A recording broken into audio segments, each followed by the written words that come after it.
एक बार की बात है, शिव जी के दर्शनों के लिए दुर्वासा ऋषि अपने शिष्यों के साथ कैलाश जा रहे थे। मार्ग में उन्हें देवराज इंद्र मिले। इंद्र ने दुर्वासा ऋषि और उनके शिष्यों को भक्ति पूर्वक प्रणाम किया। तब दुर्वासा ने इंद्र को आशीर्वाद देकर विष्णु भगवान का पारिजात पुष्प प्रदान किया। इंद्रासन के गर्भ में चूर इंद्र ने उस पुष्प को अपने ऐरावत हाथी के मस्तक पर रख दिया। उस पुष्प का स्पर्श होते ही ऐरावत सहसा विष्णु भगवान के समान तेजस्वी हो गया। उसने इंद्र का परित्याग कर दिया और उस दिव्य पुष्प को कुचलते हुए वन की ओर चला गया। इंद्र द्वारा भगवान विष्णु के पुष्प का तिरस्कार होते देखकर दुर्वासा ऋषि के क्रोध की सीमा न रही। उन्होंने देवराज इंद्र को श्री लक्ष्मी से हीन हो जाने का श्राप दे दिया। दुर्वासा मुनि के शाप के फल स्वरूप लक्ष्मी उसी क्षण स्वर्गलोक को छोड़कर अदृश्य होगी। लक्ष्मी के चले जाने से इंद्र आदि देवता निर्बल और श्रीहीन हो गए। उनका वैभव लुप्त हो गया।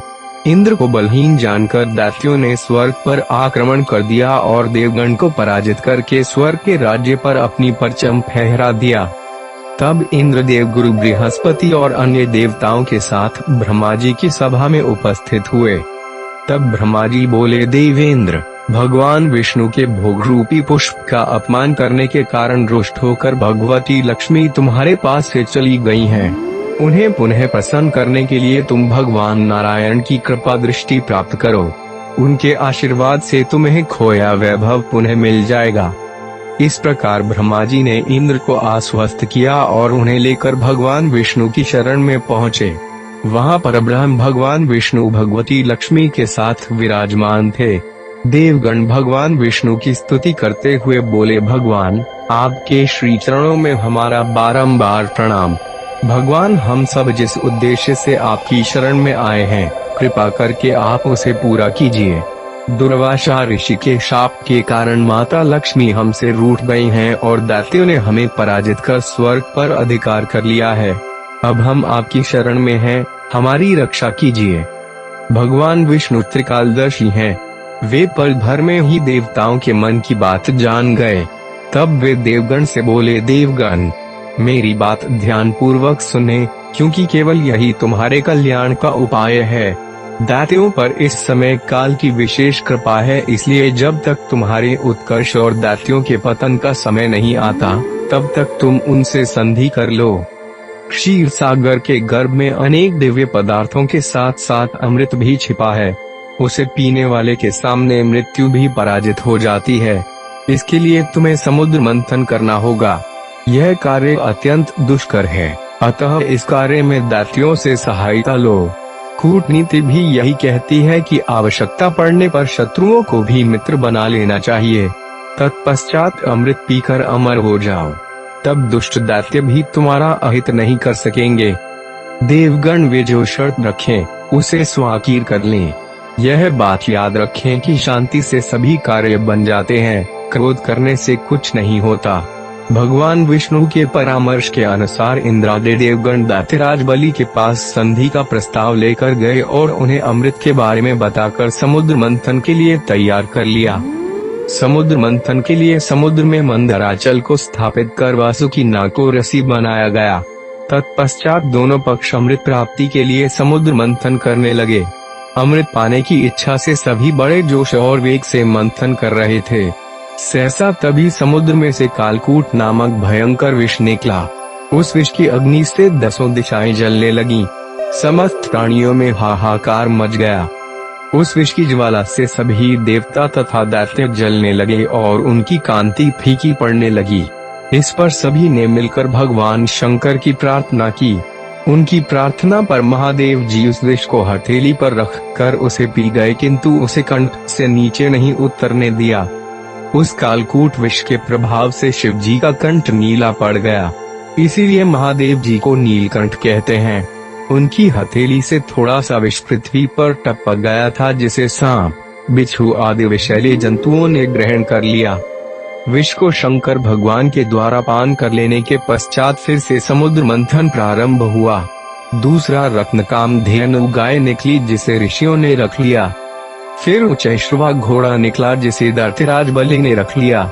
उसके बाद ऐरावत हाथी निकला जिसे देवराज इंद्र ने ग्रहण किया।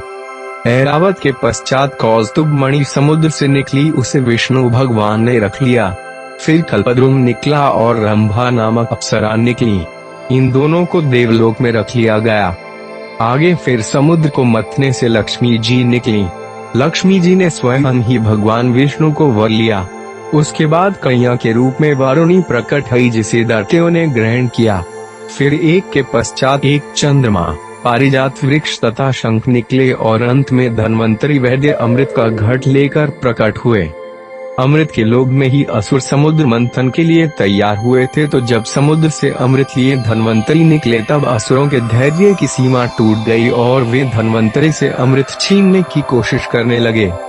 धन्वंतरी से अमृत छीनने के बाद अपने तमोगुण प्रधान स्वभाव के कारण असुर आपस में ही अमृत पहले पीने के लिए लड़ने लगे, पर कोई भी अमृत पी नहीं सका। ये देखकर देवताओं ने भगवान विष्णु से सहायता का अनुरोध किया। तब विष्णु भगवान बोले कि असुरों का अमृत पान करके अमरत्व प्राप्त करना सृष्टि के लिए भी हितकारी नहीं है। ये कहकर भगवान विष्णु ने मोहिनी रूप धारण किया, जो सब प्रकार के स्त्रीयोचित गुणों से परिपूर्ण थी। भगवान विष्णु के इस अवतार को मोहिनी अवतार भी कहते हैं। मोहिनी रूप धारण करके भगवान असुरों के बीच चले गए। असुरों ने ऐसा रूप लावण्य पहले नहीं देखा था, तो सबके सब भगवान की माया से मोहित हो गए। तब मोहिनी ने कहा कि आप सब लोग व्यर्थ ही झगड़ रहे हैं, मैं इस अमृत को देवताओं और दैत्यों में बराबर बांट देती हूँ, आप उस तरफ है। इस प्रकार उन्होंने दो पंक्ति बनवाई, पहली दैत्यों की और दूसरी देवताओं की, और छल से अमृत सिर्फ देवताओं को ही पिलाने लगी। मोहिनी के आकर्षण में मोहित दैत्य इसे समझ नहीं पाए, पर राहु नामक दैत्य इस चाल को समझ गया और वेश बदलकर देवताओं की पंक्ति में बैठ गया और अमृत पान कर लिया। वह अमृत उसके कंठ तक ही पहुंचा था कि देवताओं की कल्याण भावना से प्रेरित होकर चंद्रमा और सूर्य ने उसके भेद को प्रकट कर दिया। जैसे ही भगवान विष्णु को इस बात का पता चला, उन्होंने सुदर्शन चक्र से राहु का सिर धड़ से अलग कर दिया, पर अमृत पान के कारण राहु के शरीर के दोनों ही भाग जीवित रह गए। सिर वाला भाग राहु और धड़ वाला भाग केतु कहलाया। ये दोनों छाया ग्रह हैं। ज्योतिष में इनका बहुत महत्व है और ये दोनों छाया ग्रह अन्य नवग्रहों पर विशेष प्रभाव डालते हैं। तभी से राहु के उस मुख ने चंद्रमा और सूर्य के साथ अटूट वैर निश्चित कर दिया, जो आज भी उन्हें पीड़ा पहुंचाता है।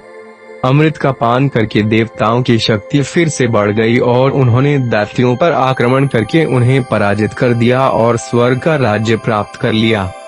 समुद्र मंथन की कथा के साथ सभी प्रकार के सौभाग्य देने वाली माता लक्ष्मी का जन्म भी जुड़ा हुआ है। जो मनुष्य लक्ष्मी जी के जन्म की इस कथा को सुनता या पढ़ता है, उस पर माता लक्ष्मी की कृपा रहती है। धन्यवाद।